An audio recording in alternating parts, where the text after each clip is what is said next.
রান্না হচ্ছে করলা ভাজি। তেল দিয়ে দিলাম, পেঁয়াজ কুচি কাঁচামরিচ কুচি দিয়ে দিলাম। এখন ভেজে নেব হালকা।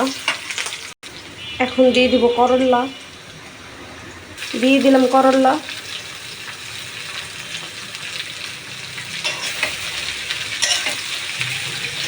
তেলে চেড়ে মিক্স করে নেব। এখন দিয়ে দিব কিছুটা লবণ, দিয়ে দিলাম লবণ।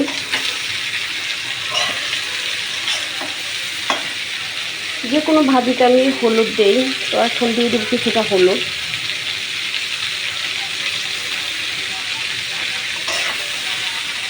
দিয়ে দিলাম হলুদ।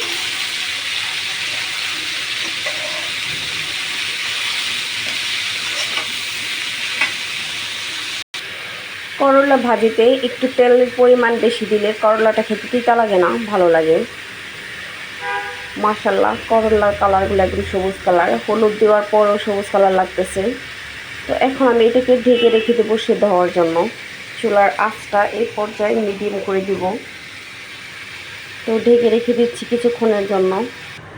এখানে কিছু মাছ ভিজিয়ে নিয়েছি আমি। এটা হচ্ছে সাগরের চান্দা মাছ, আর এই যে গোল মাছটা এটা হচ্ছে একটা রূপচাঁদা মাছ, মানে এই মাছের ভিতরে ছিল। আর এগুলো হচ্ছে নাকি সাগরের কি বলে চান্দা মাছ, আর এটা হচ্ছে রূপচাঁদা মাছ। তো মাছগুলো আমি সুন্দর করে লবণ হলুদ মেখে ভেজে নেব, আর সাথে একটু সবজি তরকারি রান্না করে নেব। আলু দিয়ে আর হচ্ছে ভেন্ডি দিয়ে একটু তরকারি রান্না করব আলাদা, আর হচ্ছে এই মাছটা সুন্দর করে ভেজে নেব। করলাগুলো এখন আবার নেড়ে চেড়ে উল্টে পাল্টে দিব।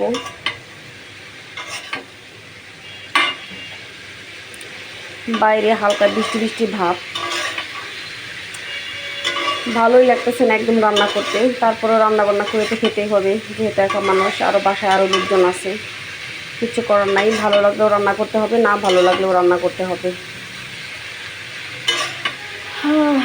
এই তো রান্না তাই তো বসিয়ে দিলাম।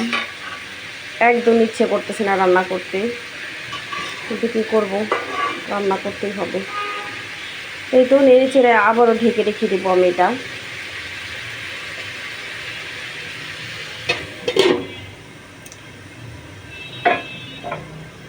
এদিক দিয়ে মাছগুলো ভিজতে থাক, আর আমি সবজিগুলো কেটে ধুয়ে নেই। একটা দুন্দুল ছিল এখানে, এটা আমি রাতে ভর্তা করে খাবো। কোনো তরকারি খেতে ইচ্ছা করে না। অল্প কটা কাঁচামরিচ, দুইটা করলা রেখে দিলাম, আর এই তো হচ্ছে ভেন্ডি। এখান থেকে এখন ভেন্ডি নিয়ে নিব তরকারি রান্না করার জন্য। সাথে দুইটা আলু কেটে দিয়ে হালকা একটু তরকারি রান্না করব, আর হচ্ছে সাথে ভাজি, মাছ ভাজা, এগুলো দিয়ে আজকে চালিয়ে দিব। তো শুভ দুপুর, সবাই ভালো থাকবেন, সুস্থ থাকবেন, আমার জন্য দোয়া করবেন। ভিডিওটা ভালো লাগলে লাইক কমেন্ট শেয়ার করে পাশে থাকবেন, প্লিজ প্লিজ। সবাই সবার পাশে থাকবো, একসাথে মিলে সবাই এগিয়ে যাব। তো সবাই ভালো থাকবেন, আল্লাহ হাফেজ।